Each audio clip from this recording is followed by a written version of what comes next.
The genius of espionage often lies in the ability to transform identities, to mold personalities that never existed, and to construct entire lives based on meticulously crafted lies. In the shadowy universe of the Cold War, where the lines between allies and enemies were constantly being redrawn on the geopolitical chessboard of the Middle East, an operation by the Israeli Secret Service would reveal the extent to which an agent could immerse himself in his cover without completely losing his true identity. Wolfgang Lotz, born in Mannheim on January 6, 1921, carried in his veins a mix that would become his greatest advantage in the world of espionage. The son of a Jewish mother and a non-Jewish German father, he grew up in a theatrical environment that provided him with natural acting skills that would later prove essential to his career as an infiltrated agent.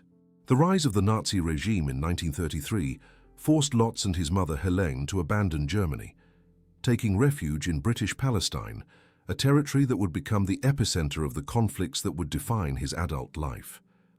During the Second World War, still a teenager but lying about his age, Lotz volunteered for the British Army, where his linguistic skills and German cultural knowledge made him valuable in interrogating Nazi prisoners of war in Egypt.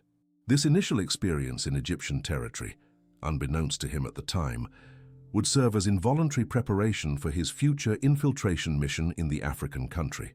After the world conflict, Lotz became involved in the smuggling of arms for the Haganah, the Jewish defense force fighting for the creation of the State of Israel, demonstrating his early willingness for risky clandestine operations.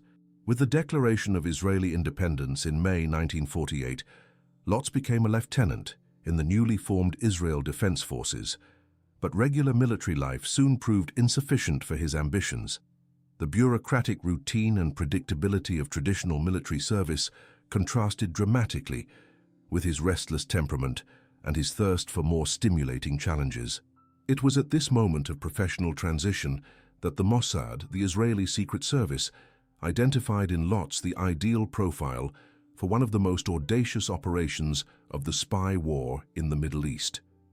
His physical characteristics, blonde, robust, with a typically German appearance, combined with his fluent command of the German language and his natural capacity for interpretation, created the perfect conditions for a deep infiltration into hostile territory.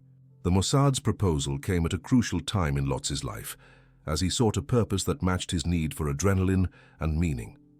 A contact from the Israeli intelligence service told him, enigmatically, that one of two things would happen. Either he would return home in a few weeks unable to bear the psychological pressure of espionage, or he would discover that swimming in dangerous waters was his natural element. The metaphor proved prophetic, as Lotz quickly demonstrated not only adaptation, but true talent for the art of professional deception. The Mossad constructed an elaborate and convincing identity for him.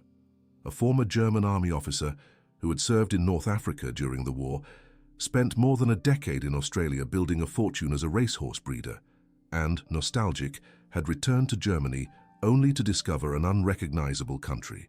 This fictitious biography was carefully elaborated to explain his presence in Egypt, a country that had become a magnet for Germans during the government of Gamal Abdel Nasser, who openly welcomed ex-Nazis to help rebuild his armed forces.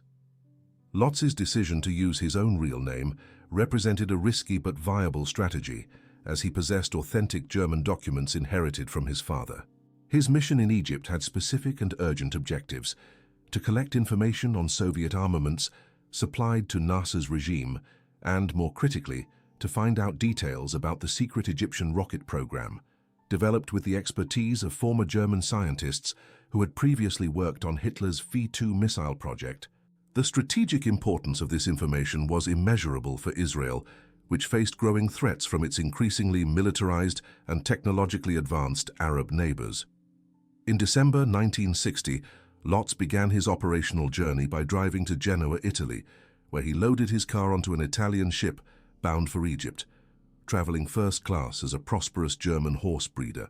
His arrival in Cairo was marked by the natural anxiety of any agent beginning a deep infiltration mission, but also by the determination to quickly establish the necessary contacts for his cover.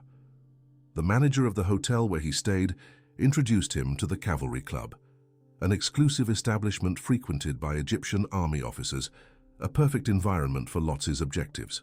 It was there he met General Youssef Ali Gorab, the club's president and police chief, who would inadvertently become his entryway into Cairo's elite circles and, tragically, one of the collateral victims of his espionage operation. The friendship that developed between Lotz and Gorab was genuine, based on daily rides and conversations about purebred Arabian horses, but poisoned by the deceptive nature of Lotz's identity. Years later, the Israeli spy would admit his regret not only for the way he used the Egyptian general's trust, but also for the consequences his friendship would bring to Gorab's fate. This human dimension of espionage, where authentic personal relationships intertwine with ruthless political objectives, illustrates the psychological complexity faced by agents in long-term operations. Gorab convinced him to purchase some horses, and during negotiations to buy a stallion, Lotz realized that his translator was inflating the price to pocket extra money, but he could not react, as his cover depended on pretending he did not understand Arabic. Strategically, Lotz chose a trainer whose stables bordered a huge military base near Heliopolis, allowing him to discreetly monitor the movements of tanks and armored vehicles from an observation tower. Furthermore, he bought a horse farm strategically located near an experimental rocket base, where he could listen to and time the missile launches. With his cover solidly established, Lotz returned to Europe to meet his Mossad controller in Paris, where he received a mini transmitter hidden in the hollow heel of his riding boot and a code book disguised as a horse breeding manual. This equipment represented his vital link with Tel Aviv, allowing him to transmit the crucial information collected in his observations and conversations with unsuspecting Egyptian officers. During his return trip to Egypt on the Orient Express, Lotz met Wolfgang Neumann, a tall, beautiful and blonde German graduate of a hotel school with whom he quickly fell in love. The impulsive decision to marry her, despite already being married in Israel and having a son, represented a serious violation of Mossad security protocols, which never approved such a relationship. A wife could compromise his cover in unpredictable ways, but Lotz believed that arriving in Cairo as a married man would be more convincing than as a 40-year-old bachelor. When he finally confessed to Wolfgang that he was an Israeli spy, she was fascinated by the secret nature of his activities, becoming an involuntary partner in his infiltration mission. The couple settled in Cairo and began hosting luxurious whiskey-fueled parties, all part of Lotz's plan to make his new Egyptian friends drop their guard and reveal sensitive military information.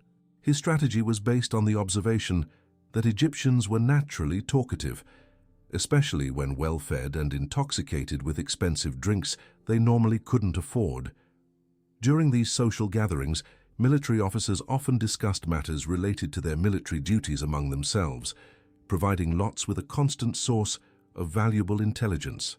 In a particularly revealing conversation with General Abdel Salam Suleiman, nicknamed Abdo, Lotz joked, telling him to let him know when the war against Israel started so he could stock up on whiskey. The general's casual reply was pure gold. Although Egypt possessed enough weaponry to conquer the entire Middle East, the war would have to wait due to the scandalous state of the army in terms of training, logistics, and organization.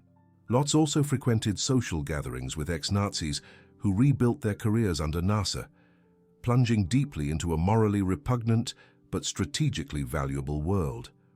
On one such occasion, he found himself at the residence of Johann von Leers, a former Hitler propagandist, who mistakenly thought he recognized Lotz as an SS lieutenant colonel from an encounter 20 years earlier.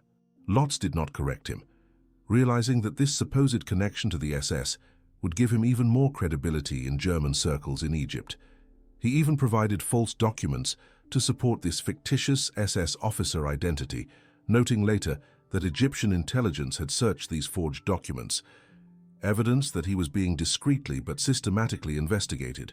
At the same party, he shook the hand of Dr. Hans Eisele, a Nazi doctor wanted for war crimes due to his scientific experiments on men, women, and even children, who was now working on the Egyptian aeronautical program.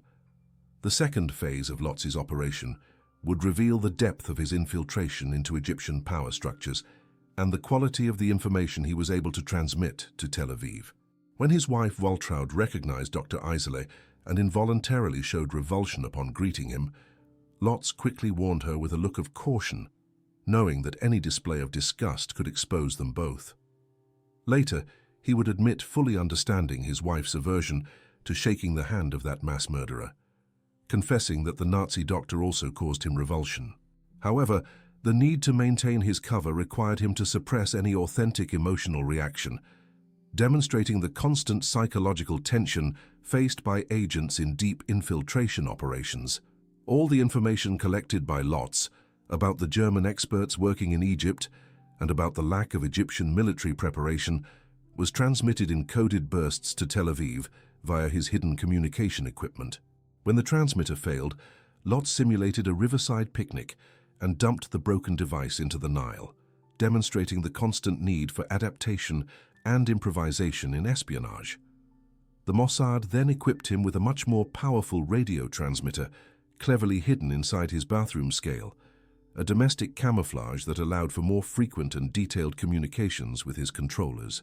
Lotz's most audacious mission arrived via a cryptic message from Tel Aviv, requesting confirmation of the location of a supposed missile base near Shalufa between Suez City and Ismailia. Aerial photographs showed launch platforms, but analysts could not determine whether they were functional or merely fake structures intended to deceive Israeli intelligence. The Mossad required direct visual confirmation, which demanded an extremely dangerous reconnaissance mission in restricted military territory. Lotz and Waltraud planned another picnic and fishing excursion on the Bitter Lakes, a cover they had previously used to justify their presence in sensitive areas. When they approached a checkpoint marked Prohibited Area, Entry Forbidden, Photography Prohibited, Lotz spotted a distracted, crouched guard and made the instantaneous decision to accelerate directly through the barrier. Moments later, soldiers with machine guns cornered them, but Lotz quickly implemented a cover strategy he had prepared for such situations. He pretended to be furious with his wife for having made a wrong turn while he slept, shouting at her and gesticulating violently to give a convincing imitation of an enraged husband. The staging partially worked. They were arrested and taken directly inside the base, exactly the location the Mossad wanted him to infiltrate. During his detention within the military facility, Lotz took advantage of every moment to memorize details of the rocket launch platforms and administrative buildings, confirming that the site was real and operational. The colonel who interrogated him remained suspicious of his intentions, but Lotz suggested he contact his friend, Colonel Mohsen Sabri of State Security, who vouched for him. This network of contacts he had carefully cultivated over the years proved to be his salvation, allowing his release after a few tense hours. That night back in Cairo, Lotz transmitted his crucial message to the Mossad. Missile base confirmed by own observation stop exact location. The response arrived quickly. Congratulations on the wonderful work and thank you. This success represented definitive proof that the Egyptian rocket program was not a bluff, but a real and imminent threat to Israeli security. Lotz's visual confirmation allowed Israeli military planners to develop specific strategies to neutralize this threat during future conflicts. However, his greatest triumph also marked the beginning of problems that would culminate in his capture. On February 22, 1965, Egyptian security forces ambushed Lotz and his wife outside their villa in Giza, dragging them inside in an operation that had evidently been planned for some time. Investigators discovered the radio transmitter hidden inside his bathroom scale and confronted him with 2 thick files of intercepted and decoded radio messages covering 3 years of espionage activity. Lotz immediately realized that denial would be useless in the face of such overwhelming evidence, but he still had an ace up his sleeve. He improvised a new story, insisting that he was a German who spied only for money, not for ideology, a narrative that protected both his true Israeli identity and the broader operations of the Mossad. This version of the story was consistently maintained, even when Egyptian authorities invited him to speak on national television, where he repeated that there was a lot of money involved and little to do, denying any intention of harming anyone. His disinformation strategy worked completely. The Egyptians never suspected he was Israeli, believing until the end that he was a German spy hired for money. Lotz's show trial began on July 27, 1965, where he faced 10 charges, admitting guilt to 6 of them, including espionage. Each accusation carried the death penalty, and the Attorney General, Samir Nagy, demanded execution. A long time will pass before we find again if we ever do such a master of deception and betrayal. I am asking you to impose the maximum punishment on them and sentence them to death by hanging. Lotz pleaded only for his wife. It is I and only I who must be blamed. For the last 6 months she has been in solitary confinement and knows that she will be separated from her husband for a very long time, if not forever. Let that be punishment enough.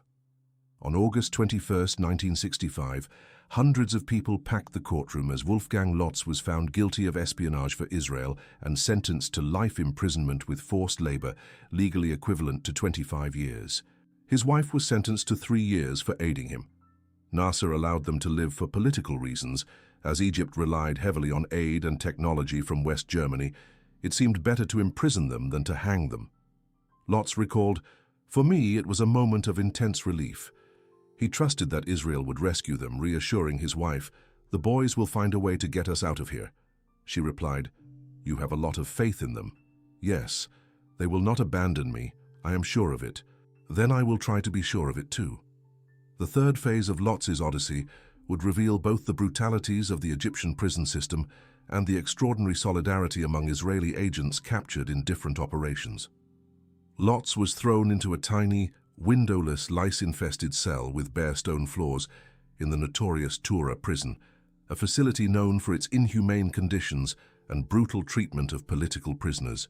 Subsequently, he was transferred to the maximum security block, where another Israeli spy, Victor Levy, helped him get a mattress, books, and an electric light, basic amenities that represented invaluable luxuries in Egyptian prison conditions. The discovery that he was not alone in prison provided Lotz with both psychological relief and opportunities for joint planning for an eventual escape. Lotz also became friends with 2 other Israeli agents, Robert Dasser and Philip Nathanson, who initially believed that he was truly a German spying for Israel. This perception changed dramatically when, one day, Lotz answered them in fluent Hebrew, revealing his true Israeli identity. The discovery stunned them and sealed a friendship based on shared experiences of capture, interrogation, and incarceration.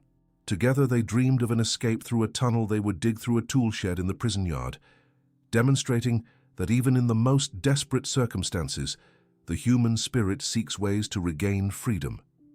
However, their escape plans changed drastically when the war broke out in June 1967. In just 6 days, Israel defeated the combined armies of Egypt, Syria, and Jordan, conquering the Sinai Peninsula and the Gaza Strip from Egypt, the West Bank from Jordan, and the Golan Heights from Syria. This spectacular victory, known as the Six-Day War, redrew the map of the Middle East and fundamentally altered the balance of power in the region. For Lotz and his fellow prisoners, the war represented both hope for liberation and anxiety about possible Egyptian reprisals against Israeli prisoners. The intelligence collected by Lotz during his years of infiltration had contributed significantly to the Israeli preparation for this war.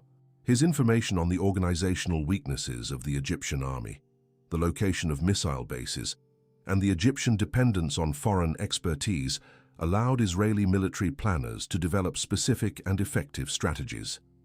The detailed knowledge that Lotz had provided about the state of Egyptian military preparedness, including problems with training, logistics, and organization, proved invaluable to the success of Israeli operations during the conflict. The casual conversations he had recorded in memory during drunken parties in Cairo became crucial elements in the most decisive military victory in modern Israeli history. By the end of 1967, negotiations for Lotz's release were underway, demonstrating that Israel had not forgotten its captured agents. On February 3, 1968, Lotz and Waltraud were informed that they would be deported to West Germany that night as part of a massive Israeli-Egyptian prisoner exchange. 5,000 Egyptian prisoners of war in exchange for 10 Israelis, including the Lotzes and the 3 friends he had made in prison. This exchange represented a significant diplomatic victory for Israel, which managed to recover its agents through negotiation instead of risky military operations. When the plane took off from Cairo, Waltraud turned to him and asked, "What do we do now?" He smiled. The happy Lotzes will ride again, but this time in Israel. This response encapsulated both his joy for freedom and his determination to rebuild their lives in their true home. They settled in a quiet village on the outskirts of Tel Aviv with their 4 dogs, in a house with wide, open rooms to avoid the small, enclosed spaces that triggered memories of the claustrophobia they felt in prison. The choice of the house's architecture reflected the lasting psychological trauma of their incarceration and the need to create an environment that promoted psychological healing. Waltraud became an Israeli citizen, learned Hebrew, and together they rebuilt their lives away from the spotlight of international espionage. Lotz worked for a private security company and remained devoted to horses, the same passion that once served as his operational cover, but now represented a genuine and therapeutic interest. The Mossad subsequently recognized that his intelligence helped Israel prepare for and win the Six-Day War, officially validating years of dangerous work and personal sacrifice.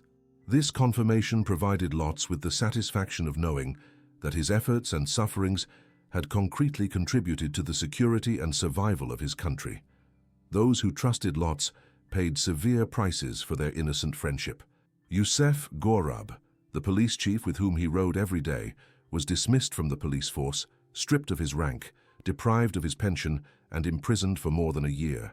This collective punishment illustrates how espionage operations affect not only the agents involved, but also innocent civilians who inadvertently became targets due to their associations. Gorab's fate haunted Lotz, who genuinely considered the Egyptian general a friend, demonstrating the moral complexity inherent in intelligence work where authentic human relationships are instrumentalized for strategic objectives. By 1964, most German scientists had left Egypt, fearful of the Mossad, which had targeted them with various operations, including letter bombs sent to dissuade them from continuing to work for Arab military programs. They were also frustrated with the Egyptian bureaucracy, which complicated their work and limited their effectiveness. When the Soviets replaced them, Egypt's homemade rocket program collapsed, marking the end of a threat that had deeply worried Israeli defense planners. This change represented an indirect strategic victory for Israel, achieved through coordinated intimidation operations that forced crucial experts to abandon hostile military projects. Looking back, Lotz simply said, "We would much prefer to have Egypt as a friendly neighbor. We very much want to visit Cairo again one day, this time as genuine tourists." This final remark revealed both nostalgia for a country he had come to appreciate and hope for a future of peace that would have seemed impossible during the tense years of the Cold War. His statement also reflected the irony of his situation. A man who had spent years pretending to be a tourist while spying, who now dreamed of returning as a true tourist in a world where Israelis and Egyptians could coexist peacefully. The retrospective analysis of Wolfgang Lotz's operation reveals not only the tactical effectiveness of human espionage during the Cold War, but also the profound geopolitical transformations that his information helped catalyze in the Middle East. Lotz's ability to maintain his cover for more than 4 years in hostile territory demonstrates the fundamental importance of psychological and cultural preparation in training deep infiltration agents. His manufactured biography was not merely a convenient story, but a complete and livable identity that withstood the constant scrutiny of competent and suspicious security services.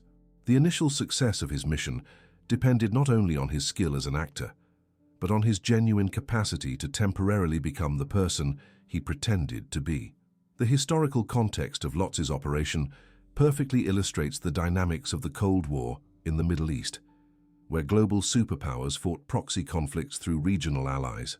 The Egyptian rocket program, developed with German assistance and Soviet funding, represented an existential threat to Israel that motivated extremely risky espionage operations.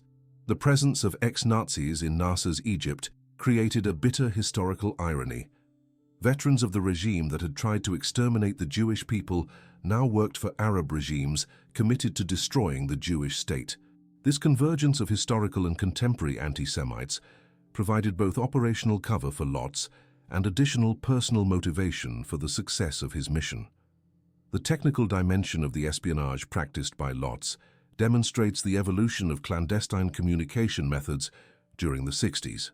The progression from a simple transmitter hidden in his boot to more sophisticated equipment, camouflaged in a bathroom scale, reflects technological advances and the growing operational needs of his mission. Each device represented a calculated risk. Greater communication capacity meant more detectable equipment, but also more detailed and frequent information for analysts in Tel Aviv.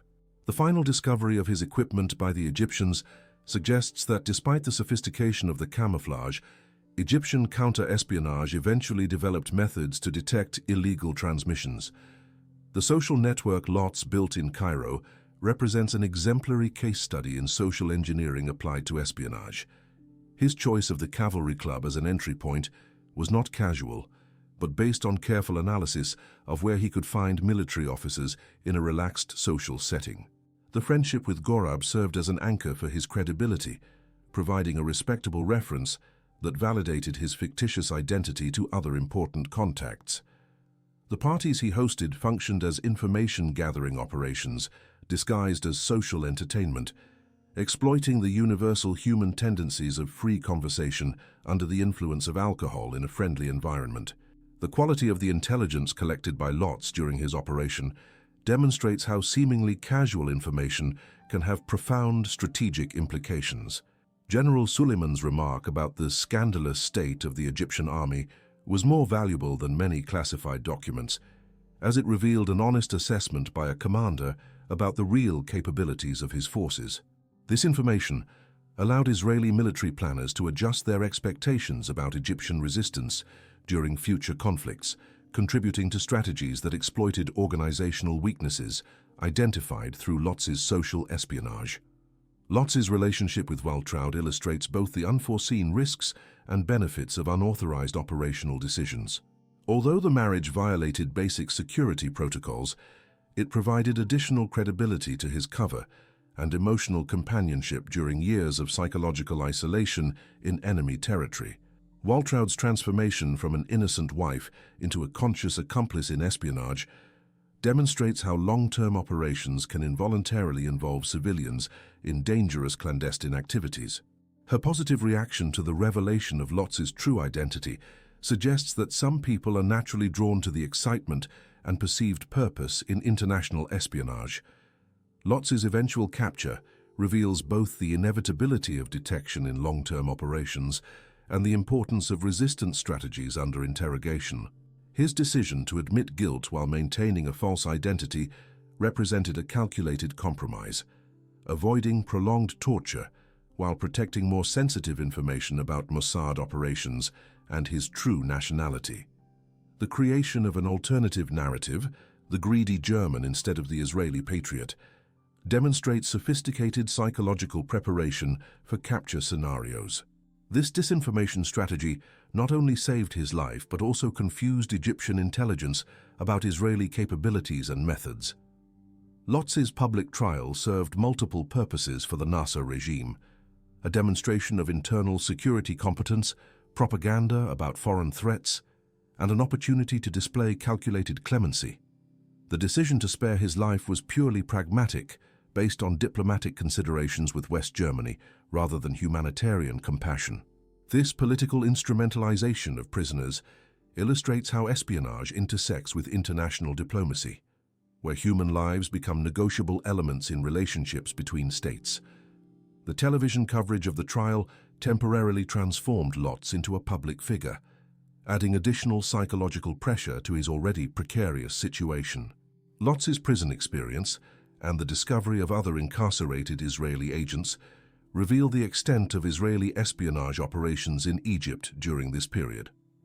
The existence of an informal mutual support network among Israeli prisoners demonstrates both the prevalence of intelligence activities and the importance of solidarity for psychological survival in prolonged incarceration.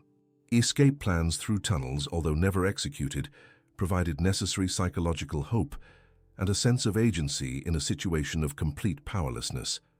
This dynamic illustrates how political prisoners maintain dignity and purpose even in the most degrading circumstances.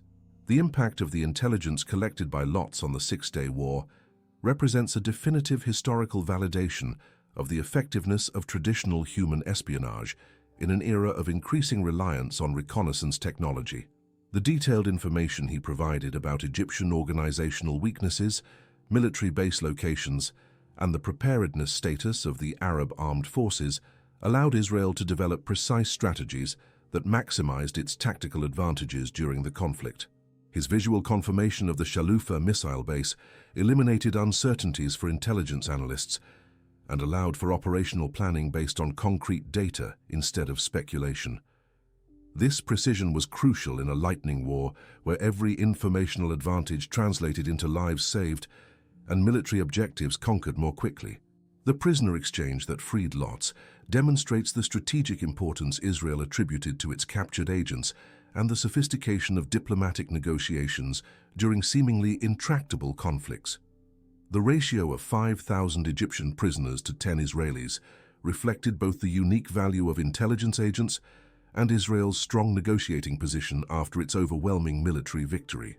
This exchange set an important precedent for future prisoner negotiations and demonstrated that governments are willing to pay high prices to recover intelligence personnel whose operational knowledge could compromise future activities if revealed under prolonged coercion. Lotz's reintegration into Israeli society illustrates the psychological challenges faced by deep operations agents upon returning to civilian life after years of deception and the trauma of incarceration. The deliberate choice of a house with open spaces revealed lasting trauma from claustrophobic confinement and the need for a physical environment that promoted psychological healing. His transition to private security work allowed for the application of skills developed in espionage in a less risky context, providing professional continuity without the extreme pressures of international clandestine operations. Waltraud's transformation from a German citizen to an Israeli represents one of the most notable human consequences of Lotz's operation. Her decision to fully embrace the Israeli identity, including learning Hebrew and cultural integration, demonstrates extraordinary loyalty and personal adaptability. This transformation also illustrates how espionage operations can create personal bonds that transcend national borders and original cultural identities. The durability of their marriage after revelations about a double life and joint incarceration suggests that shared extreme experiences can strengthen relationships in unexpected ways. Youssef Gorab's fate serves as a somber reminder of the collateral human consequences of international espionage. His severe punishment for involuntary association with a spy illustrates how authoritarian regimes frequently apply collective guilt to demonstrate vigilance and discourage future cooperation with foreign elements. The genuine friendship between Gorab and Lotz makes his punishment particularly tragic, demonstrating how intelligence operations exploit basic human impulses of trust and hospitality. The regret expressed by Lotz over Gorab's fate reveals the moral tension inherent between strategic objectives and the personal consequences of espionage. The withdrawal of German scientists from Egypt represents an Israeli strategic victory achieved through a combination of espionage, intimidation, and diplomatic pressure. The letter bomb campaign against German experts, combined with Egyptian bureaucratic frustration, created an environment where continuing to work for Arab military programs became both dangerous and unproductive. This multifaceted strategy demonstrates how modern intelligence services combine traditional espionage methods with psychological operations and sabotage to achieve political goals without direct military confrontation. The replacement of German experts by Soviet advisors in the Egyptian rocket program illustrates the changing dynamics of the Cold War in the Middle East. The Soviet inability to replicate German expertise in missile development resulted in the effective collapse of the Egyptian rocket program, demonstrating the technological limitations of the socialist bloc in certain specialized areas. This transition also marked a shift from German to Soviet influence in Egypt, an alteration that had lasting implications for regional power balances and Arab military capabilities.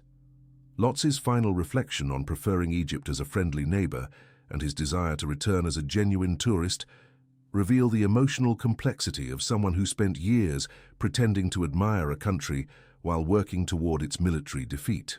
This ambivalence illustrates how long-term agents can develop genuine affection for territories and cultures they officially consider hostile.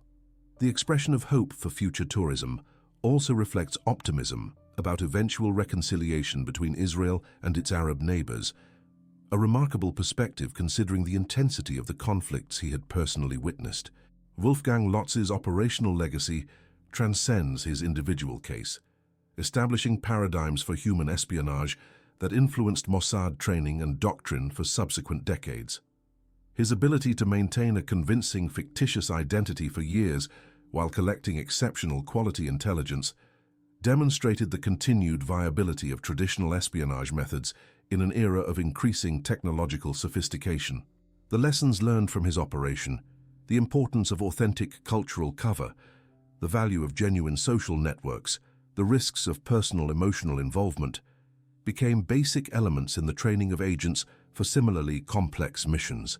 The final analysis of Wolfgang Lotz's operation must be contextualized within the broader transformations that his activities helped precipitate in the strategic balance of the Middle East. The Six-Day War of 1967 was not merely a military victory, but a geopolitical revolution that redefined possibilities and limitations for all regional actors. The information collected by Lotz about real versus proclaimed Egyptian capabilities allowed Israel to calculate risks with unprecedented accuracy, contributing to the decision to launch preemptive strikes that neutralized potentially existential threats. His intelligence on the Egyptian rocket program was particularly crucial, as long-range missiles could have fundamentally altered Israeli strategic calculations about national survival. The methodology employed by Lotz in building his network of involuntary informants represents a sophisticated case study in the exploitation of universal human vulnerabilities for intelligence objectives. His strategy of calculated hospitality exploited specific Egyptian cultural tendencies, sociability, military pride, appreciation for expensive drinks, to create an environment where sensitive information was voluntarily shared. This approach was infinitely more effective than attempts at direct bribery or coercion, methods that would have alerted authorities to the presence of a foreign spy. The psychological sophistication of his operation demonstrates the evolution of espionage from primitive interrogation techniques to complex social manipulation based on a deep understanding of human motivations. The temporal dimension of Lotz's operation illustrates both the opportunities and limitations inherent in long-term espionage in a hostile environment. 4 years represented enough time to establish genuine credibility and penetrate elite circles that would normally be inaccessible to external observers, but also a dangerously prolonged period to maintain deception under the constant scrutiny of competent security services. The eventual detection of his transmissions suggests that even meticulously planned operations face increasing probabilities of exposure over time, validating intelligence doctrines that emphasize regular agent rotation and limitation of the duration of deep infiltration missions. Lotz's unauthorized marriage to Waltraud created an operational vulnerability that paradoxically transformed into a strategic advantage, demonstrating how impulsive agent decisions can produce unforeseen consequences that transcend institutional planning.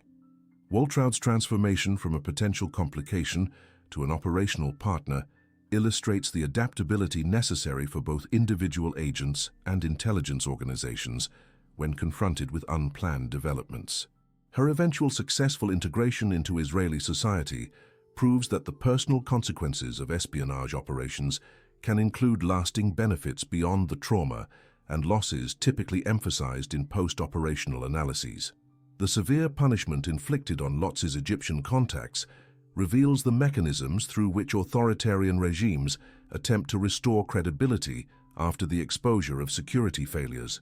Goreb's dismissal and incarceration served multiple purposes: exemplary punishment to discourage future indiscretions, a demonstration of governmental vigilance, and the transfer of responsibility for systemic failures to specific individuals. This response illustrates the fundamental tension between national security needs and maintaining an open society where citizens can interact freely with foreigners without fear of reprisals for innocent associations. The technological evolution of the communication equipment used by Lotz reflects the broader progression of espionage during the Cold War from artisanal methods to more sophisticated systems. The transition from the primitive transmitter hidden in his boot to more powerful equipment camouflaged in the scale represents not only technical advances but also changes in operational expectations regarding the volume and frequency of communications between agents and controllers. This technological escalation also illustrated a parallel arms race between espionage and counter-espionage capabilities, where each advance in clandestine equipment motivated the development of correspondingly sophisticated detection methods. The resistance strategy under interrogation employed by Lotz, partial admission of the truth, combined with disinformation about motivations and national identity, represents a psychologically sophisticated approach that balanced credibility with the protection of critical information. His characterization as a greedy German instead of an ideologically motivated Israeli not only protected his life, but also confused Egyptian analyses about Mossad methods and capabilities. This strategic disinformation demonstrates advanced mental preparation for capture scenarios and illustrates how agent training must include not only operational techniques, but also specific protocols for psychological resistance under coercion. The international context of the prisoner exchange that freed Lotz demonstrates the complex intersection between espionage, diplomacy, and public opinion during prolonged conflicts. Egypt's willingness to negotiate indicated an implicit recognition that the strategic value of holding Israeli prisoners was outweighed by the diplomatic advantages of demonstrating moderation. For Israel, the recovery of captured agents sent a crucial message to future volunteers for dangerous missions that the state would not abandon personnel captured in national service. This dynamic created an important precedent for future negotiations and established expectations about the treatment of captured spies during regional conflicts. Lotz's successful social reintegration illustrates a remarkable capacity for psychological adaptation after extreme experiences of prolonged deception and traumatic incarceration. His transition to private security work utilized skills developed in espionage while avoiding the stresses of future clandestine operations, suggesting a viable model for leveraging the expertise of intelligence veterans in civilian contexts. The maintenance of his interest in horses represented important psychological continuity, transforming an element of operational cover into a genuine hobby that connected his past fictitious identity with his present authentic personality. The lasting impact of Lotz's mission on Israeli espionage doctrine established operational paradigms that influenced subsequent generations of Mossad agents. His demonstration that deep cultural infiltration remained viable even in an era of increasing counter-espionage sophistication validated continuous investment in linguistic training, psychological preparation, and the construction of elaborate fictitious identities. The specific lessons from his operation, the importance of strategic patience, the value of authentic social relationships as intelligence sources, the need for contingency planning for capture, became fundamental elements in the development of operational protocols for similar missions in hostile environments. Lotz's retrospective observation about preferring a peaceful relationship with Egypt reveals a geopolitical maturity that transcends personal traumatic experiences and acknowledges the inherent limitations of military solutions to prolonged regional conflicts. His expression of hope for future tourism in Cairo symbolizes a broader aspiration for the normalization of relationships between Israel and the Arab world, a remarkable perspective considering he spent years risking his life to help in the Egyptian military defeat. This personal reconciliation with a country that incarcerated him demonstrates an extraordinary human capacity to separate political animosities from cultural appreciation and suggests possibilities for interstate healing that transcend seemingly intractable historical conflicts.